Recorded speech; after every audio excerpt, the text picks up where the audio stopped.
Welcome back, data leaders, to Insight Builder channel. I am up again with one more video linked with AWS Wrangler, AWS service called as RDS instance, where you can run your databases.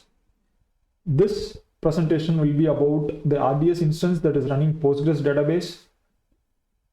I will dive directly into the next step that we are going to see.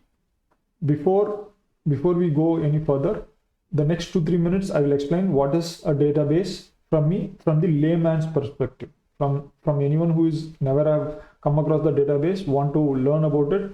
It's not a very big thing. Database is like a simple application like your Excel sheet or your Word document. The database is a server or an application that stores your data and gives it back when you query it in a specific fashion. The specific fashion that we are talking about is the SQL querying method. Database server will have a lot of databases in it. A server will have a lot of databases in it. Each database can have many tables inside them. So database is the biggest set. Inside the set, we have subset of tables, and inside the tables, we will have our data. This is how the database works. Since this is a very basic introduction, whatever you are right now understanding will be given as an example also. In the next couple of minutes, I will be explaining it after I complete this presentation. So stay tuned for that. The prerequisite here is that you need to be little comfortable with AWS Wrangler and Pandas library. You can get up to speed by looking at my other videos in this playlist. I'll be attaching the playlist in this video. You can just look at that link and you will get some good idea about what is AWS Wrangler, how to connect, use AWS Wrangler to move the data from your local device to local laptop or server to S3 bucket, and from there how to work. AWS Wrangler is purely a library that is linked with AWS. We will be using the Psycopg2 and Pandas library in this video. There are two ways to write data to RDS. For both the ways, we have to have the database credentials, and we need to create the connection object using Psycopg2 binary. Both the ways will require that activity. We will see how to do that using the Jupyter notebook in couple of minutes. The first method, we will be using Pandas 2 SQL method to write the data. In the second method, we will use the copy file method from S3 to RDS. For both any of the activity with RDS, we have to create the table by using PSQL client. PSQL client is specific to PostgreSQL. For other applications, other database applications like MySQL, there will be a separate client. I'll be fully dealing with PostgreSQL database only, but the process that we are following can be used for other databases as well. There will be slight modifications in the query commands, but the process as a whole will be same. We will be showing this also. I will be showing that how to get the RDS instance up and running, how to connect the database over PSQL from the terminal, and then how to create the table. This step also I will be showing in this video. So stay tuned for that. Following that, I will be taking both the routes. So there is one route where I use complete Pandas route to write the local file into RDS. In RDS using 2 SQL table. Don't worry about the way I am explaining here. I will go through the entire process with the code and you will see how it works. I am just writing the pseudocode here. This is basically a pseudocode where I explain the overall steps that I'm going to follow. Second is the pseudocode that I'm going to use for copy command. The difference between Pandas route and copy command route is mainly one thing, that you need to connect to RDS database using PSQL and create the table. Without this creating the table, you cannot use the copy command. This is a very important difference, and there are a considerable number of different ways to do it. So you can use PSQL and create the table, or you can still use Pandas root itself to create the table. There is a way to use read SQL and you can still create the table, but I would like to take this route and show it to you. Whichever route you want to follow, you can follow it later based on your idea. Now we will move on to AWS and see how to get the RDS instance up and running. Shall we? I am in my AWS web console and I am in the RDS application area. In order to come to the RDS application area, you can either use the favorites link or you can use a search bar and type RDS. Once you type RDS, you will see the application manage relation database service, and then you can click this star. Once you click this star, it will populate on the favorites bar. So after that, if you click this link, you will get the RDS web page. There will be a lot of information about RDS in this area. What we are going to concentrate is simply to create a database. So click on create database and it will start opening up the application for creating the database. There we are going to select the PostgreSQL database and we are going to use the free tier application. The objective of this step will be to get the connection string from the database. All this activity, once the page loads, all this activity I will be explaining to you. The page has loaded and I'm going to use standard create option and I'm going to use PostgreSQL and I will be using free tier. You need to also, if you are in the free tier, please use free tier only. And once you click on free tier, all the setup will automatically change. I will be using PostgreSQL 14.6 and the database name. Ensure that you give a very proper database name so that you will be able to use it in your connection string and also share it with others. Give the name that is more descriptive. In my case, I'm going to say RDS database, RDS Pandas tutorial. This is the database name. Now comes the master username and master password. This username and password that you are going to create here is going to be used for connecting with this database. Ensure that you keep it really safe. Due to this credential safetiness, what I will be doing is I will be blocking this part of the video so that you will not be able to see the creation of my user password right now. I have given the master username and I have created the password also. And if you don't give an appropriate number of characters, that is minimum 8, it will not work. Since I am going to use it only for tutorial purposes, I have used a very simple password. In your case, if you are going to use this for your production, ensure that you follow your company's or organization's password setting process and then give the password accordingly. I will be using dbt3.micro option only. All these options you don't need to touch anything. You can keep it as it is. This is one of the important area you need to be very careful. Connectivity. You can say that don't connect to an EC2 compute resource. That is acceptable. You can say the network type is IPv4. That is also acceptable. VPC, you keep the default VPC. DB subnet, keep it default. Public access should be yes.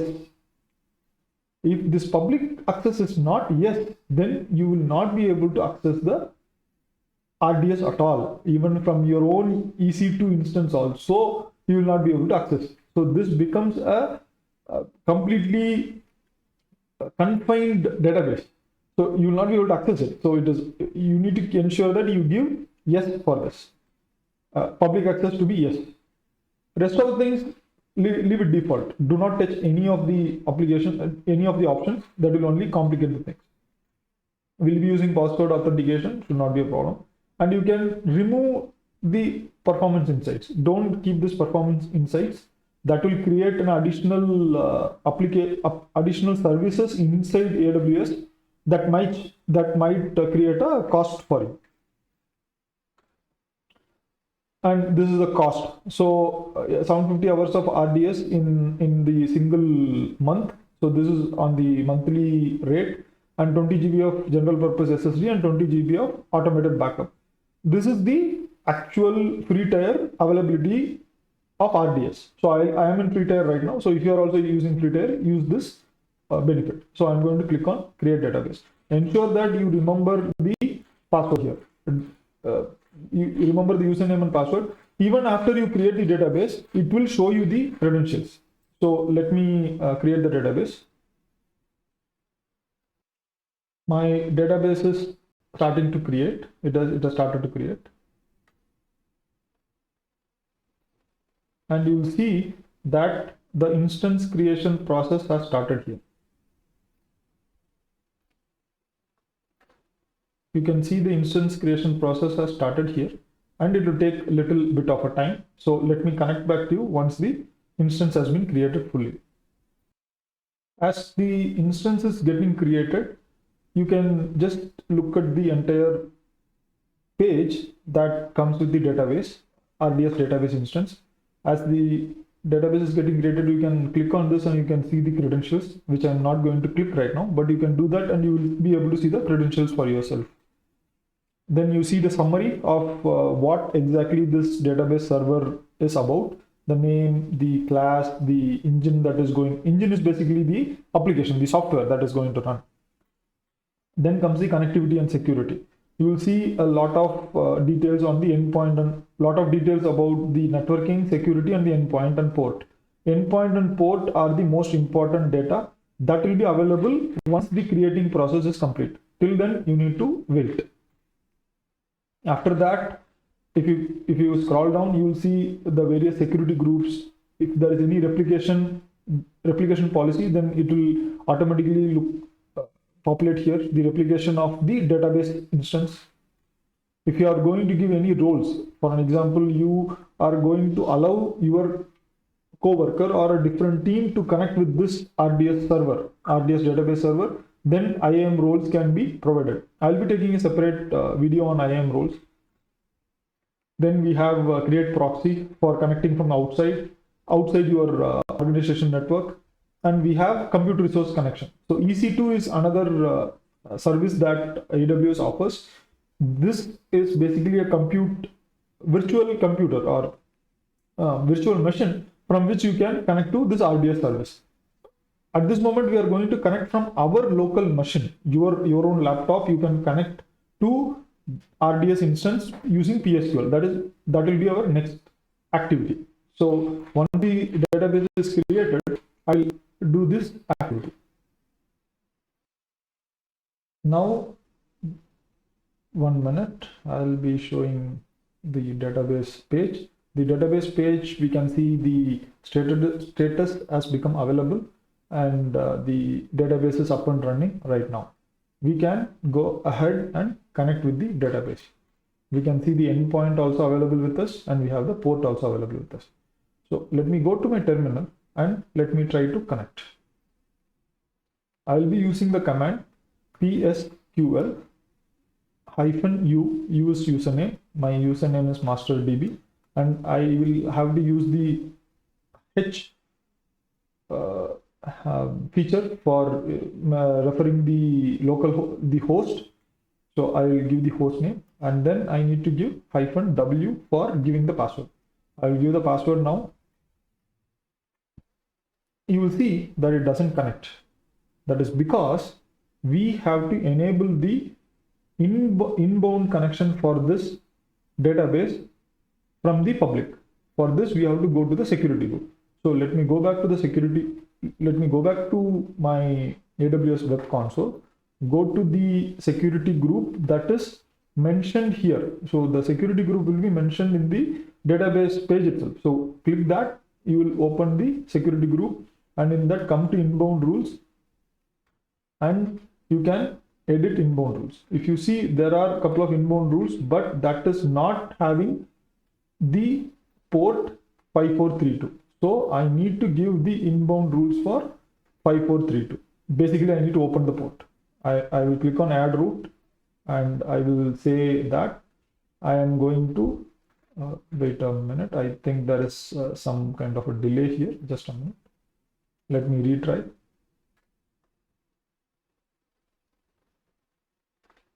I am retrying it right now.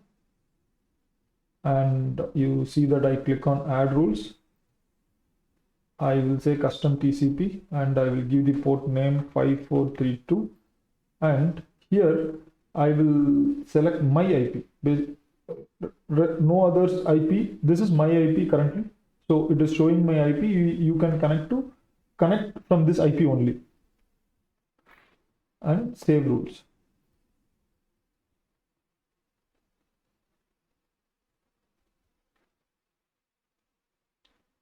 After that, if you go back to my terminal, and if you try it again, if you try the same thing again, you will see that after a minute or two, you will get an error. So it is saying that I don't have a database. We need to provide the database name also. So the default database is given by using the switch -d. You have to say Postgres. That is the default database. So you need to mention this also. Once you give that and give the password, it will allow you to connect with the database. Once you connect with the database, it will have the information like this. It will have the SSL connection protocol and what is the encryption that is used, and you will have the Postgres link like this. First and foremost, you need to create a database. Create database, and give a name for that. Create database, we say testdb. This will create a database called testdb, and then you connect to the database using /c.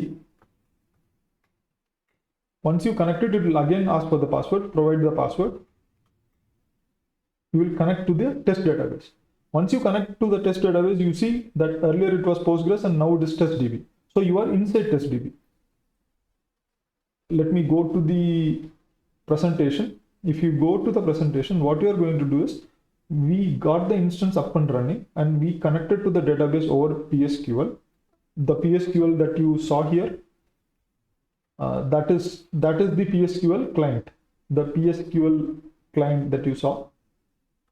And now what we are going to do is, we are going to create the table. We have to create the table and check whether the table is created. So let us continue with that activity. In order to create the table, I am going to create a simple table for explanation purpose. Later we will see how to create table for writing the data. This is only for checking the connection and whether the database is established. So I use create table. I need to give a name. I say test table, and I give a name. I have to give at least a column name. So I say identity is numeric primary key and unique. This is what identity will be, and the another variable I'm going to give is simply full name is varchar, and I'm going to leave it as it is. And once you complete this and close it like this and provide a semicolon, the table would have got created. In order to see what are the tables available in this database, you have to say /d. If you give /d, you will see the various tables inside this database. Okay, if you want to see all the databases, then you have to use /l, list all the databases. So we came through Postgres database, we created a new database called testdb, and in the testdb, we have created a new table called test table. The final activity that we are going to do is to basically check whether our table has been created. So how are you going to check that? You will see that in a moment. We will go back to the PSQL client, and we say select star, and the table name is select star from test table and you give a semicolon like this. There is no data in this, so you will find that it returns 0 rows, but you see that the column name is identity and full name. So this is how you check whether the table has been created. Also, the another way is you can actually do /d and say test table, and when you give a semicolon like this, you will get the complete detail of the table. You will see public.test table. This is in the schema public.test table, and the column name, the type of the column, whether it is nullable or not nullable. I gave it as primary key. So primary key is not nullable. It is made into not nullable by itself. And we see full name is a character varying, so it's a varchar. And also we see here test table p key as primary key. As I already mentioned, I had made it as primary key. All these things you can find it out by checking it. Now this is where we have set up the database. What we are going to do next, let us go to the presentation again. If you go to the presentation,